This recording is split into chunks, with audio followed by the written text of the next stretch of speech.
fact, DD India's Gautam Roy is now joining us live from Rio de Janeiro.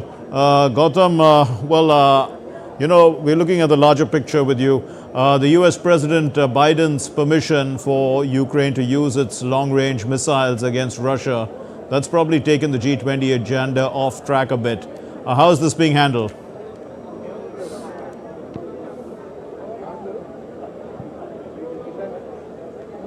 Well, yes, Mark, that did create quite a lot of stir. Initially, it was the major missile attack that was carried out in Ukraine, and then the news came of President Biden authorizing Ukraine to use those long-range weapons in the ongoing conflict in Russia, and there was a lot of speculation on whether that would come in the way of also the Rio Declaration, which the G20 Sherpas with their teams have been working on assiduously. I spoke to Amitabh Kant, also India's G20 Sherpa, about it yesterday, and he said that these are sticking points, but he expressed confidence that they would be able to move forward and come to a consensus like it was achieved in the case of Delhi as well, and the declaration could come out last year in September on the first day of the G20 Summit, and this is the first day, the ongoing day. We've just had the first session where all the leaders spoke. Prime Minister Modi, who gave out the essential parts of his speech, where he essentially drew attention to the fact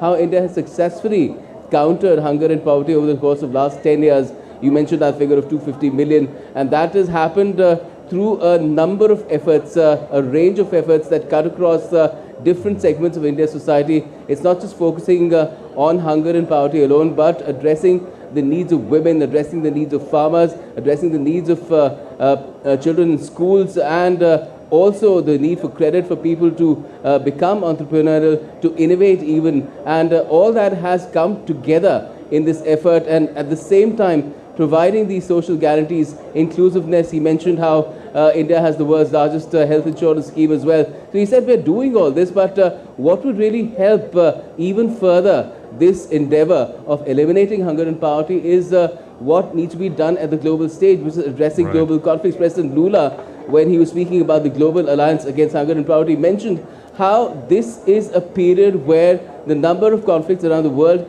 has been the highest ever since the Second World War. So this is a huge, huge concern, and one would look for how the G20 leaders can address that issue to ensure that we get to some sort of a ceasefire and a peace arrangement as soon as possible. I don't know if that can come out of here in Rio, but there is of course going to be a strong statement once we have that Rio Declaration on that subject. And he also mentioned that institutions of global governance also need to be reformed. These are key concern areas of the Global South, because all these crises of food, fertilizers and others that have emanated from what has been happening first in Ukraine and then now West Asia, and it all originated in COVID times. That needs to be really solved, and at the same time Global South needs to get its own deserved voice that India in some part contributed to by getting the African Union on board last year again at the G20 Summit in Delhi, and now it's a full-time member, the African Union, with 55 African countries,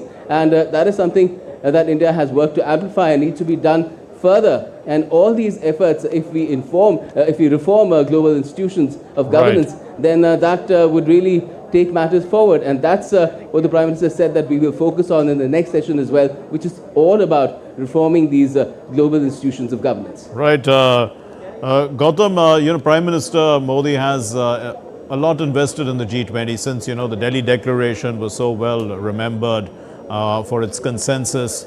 How much has India helped as being part of this Troika in, setting up the agenda in Rio?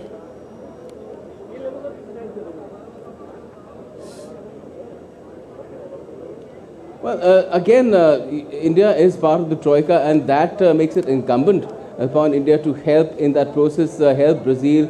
There is South Africa as well, which will take over from Brazil in December when the presidency ends, but there will be a formal process here as well, and we will get to see those pictures too in terms of how a gavel or a baton is passed on. And all these countries have to work together. India has been playing a constructive role. That's what India's G20 Sherpa Amitabh Kant told me. But there are, of course, voices that always talk about stronger language on issues of particularly geopolitical conflicts, and also on the issue of climate change, because we've had those deliberations, the COP29 deliberations in Baku getting stuck on climate finance, and India has also spoken not just about for the Global South climate finance and the issue of climate justice as well. So that is something, again, one is looking at the G20 leaders to come out with in terms of a strong statement which will help reach some sort of a consensus in Baku as well in COP29 on Yes. issues that will help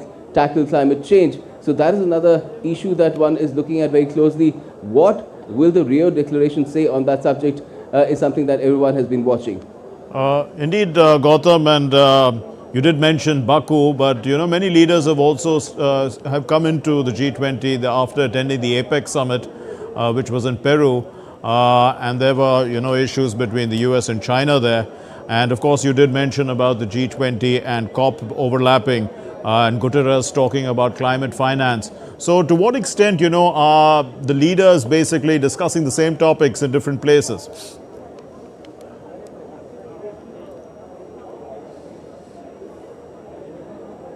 I'm sorry, I didn't get the last part of your No, I question, said there may be an overlap in terms of agenda, especially since the same leaders are the ones who are dominating, discussions in different places. I was saying about the APEC summit as well as COP29. Yes, Mark. Yeah. Well, these issues that we've been talking about to a large extent, geopolitical conflicts, climate change, the issue of even finance, getting for the Global South finance on easier terms, not any exploitative terms. These are all common concerns cutting across all boundaries and all kind of formulations or groupings. So there will, of course, be an overlap, but at the same time, I think the leaders have been careful and the Sherpas have also been careful about not treading on anyone's toes. So as far as COP29 is concerned, its main agenda is to address climate change, tackle climate change. So they've said that perhaps that is something one has to be careful about in terms of putting one's opinions across while building consensus on it. But at the same time, it cannot be ignored. It has to be addressed. And that is what the G20 leaders will do. That is what is being hoped. And that's what's been indicated as well. Okay, we leave it there. Thanks very much, Gautam Roy, for helping us understand what's happening at the G20 summit in Rio and putting it into context for Thank us. you.